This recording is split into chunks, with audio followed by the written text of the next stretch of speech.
आप सभी को जोहार। आशा करते हैं कि आप सभी सकुशल होंगे। चलिए आज की इस छोटी सी वीडियो में हम सभी सामान्य लोक साहित्य के अंतर्गत वन लाइनर ऑब्जेक्टिव क्वेश्चन को देखेंगे। साथियों, यह पेपर बीए सेमेस्टर 3 और एमए सेमेस्टर 2 पेपर नंबर 202 के अंतर्गत पढ़ा जाता है और इसके साथ साथ तमाम तरह की परीक्षाएं होती है जिसमें भाषा, साहित्य, संस्कृति का खंड होता है। तो यह पेपर यूनिवर्सिटी एग्ज़ाम्स के साथ साथ प्रतियोगिता परीक्षा के लिए भी अत्यंत महत्वपूर्ण है। तो चलिए आज की इस वीडियो में हम सभी लोग वन लाइनर ऑब्जेक्टिव क्वेश्चन के साथ साथ हम सभी लोग थोड़ा व्याख्या करते हुए हम लोग समझने का प्रयास करते हैं। तो चलिए ठीक है।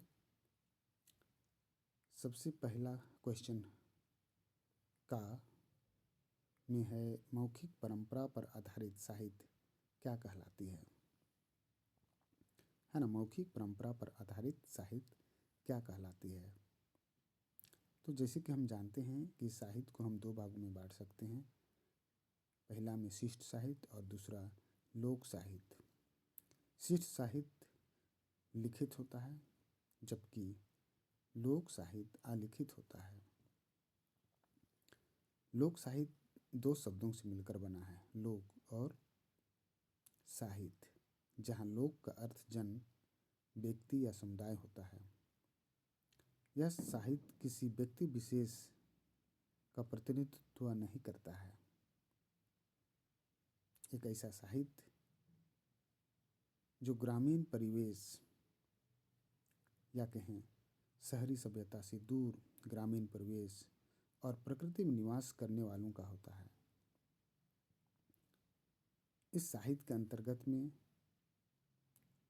हम देखते हैं कि परंपरागत ज्ञान, कला, संस्कृति, कथा, कहानी, गीत एक पीढ़ी से दूसरा पीढ़ी मौखिक रूप में लगातार हस्तांतरित होते हुए प्रवाहित होती है और यह साहित्य ही लोक साहित्य कहलाता है। तो इस परिभाषा के आधार पर हम जानते हैं कि मौखिक परंपरा पर आधारित साहित्य क्या कहलाती है। तो हमारा उत्तर होगा लोक साहित्य। क्वेश्चन नंबर ख है, लोक शब्द का अर्थ क्या है। तो लोक शब्द का अर्थ विभिन्न रूप में हो सकता है, जैसे जन, व्यक्ति, समुदाय इत्यादि। लेकिन यहाँ पर व्यक्ति, जन या समुदाय किसी खास व्यक्ति के लिए नहीं होता है, किसी खास व्यक्ति का प्रतिनिधित्व नहीं होता है, बल्कि यहाँ संपूर्ण समाज, संपूर्ण समुदाय का होता है।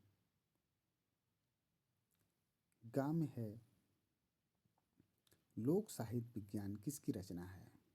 ये लोक साहित्य से संबंधित एक बहुत ही महत्वपूर्ण पुस्तक है और इस पुस्तक का लेखक डॉक्टर सत्येंद्र हैं। लोक साहित्य विज्ञान की रचना डॉक्टर सत्येंद्र ने की है। घा में है, यहाँ देखेंगे घा में मिथ किसे कहते हैं। मिथ किसे कहते हैं यहाँ पर हम लोग देख रहे हैं, है ना। मिथ कैसे लिखा जाता है, ये अंग्रेजी में है मिथ और हिंदी में लिख सकते हैं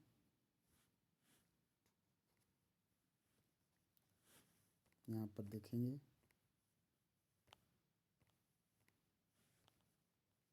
मिथ, MYTH और हिंदी में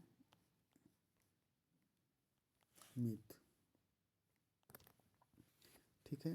तो ये जो मिथ है वो प्राचीन ग्रीक यूनानी भाषा से आया हुआ है ना। प्राचीन ग्रीक यूनानी भाषा से आया है। तो इसका अर्थ होता है कि इसके अंतर्गत में जो भी कथा, कहानियाँ या पौराणिक कहानियाँ होती है, उसका आधार धार्मिकता और नैतिकता से होता है। और इसलिए इस प्रकार की पौराणिक कथा कहानियाँ घटना कभी कभी तथ्यात्मक हो भी सकती है और कभी काल्पनिक या मनगढ़ंत भी हो सकती है। और चूंकि ये विश्वास, आस्था और नैतिकता से जुड़ा हुआ होता है, इसलिए इस प्रकार की घटनाओं, कथा और कहानियों में तर्क का स्थान नहीं होता है। ठीक है। नेक्स्ट है अंगा में गरबा किस राज्य का लोक नाट्य है ना। यहाँ पर हम लोग देख रहे हैं गरबा किस राज्य का लोक नृत्य है। हम सभी जानते हैं कि सभी समुदाय का अपनी अपनी मातृभाषा होती है और उस मातृभाषा में अपना लोक साहित्य होता है। और उस लोक साहित्य के अंतर्गत में तमाम तरह की विधाएँ, चाहे वो लोकगीत हो, लोक गाथा, लोक कहानियाँ या प्रकीर्णन साहित्य और लोक नाट्य जैसे शामिल होते हैं। तो यह जो गरबा लोक नाट्य है वो गुजरात राज्य का बहुत ही प्रसिद्ध लोक नाट्य है ना। गुजरात राज्य का एक बहुत ही प्रसिद्ध लोक नाट्य।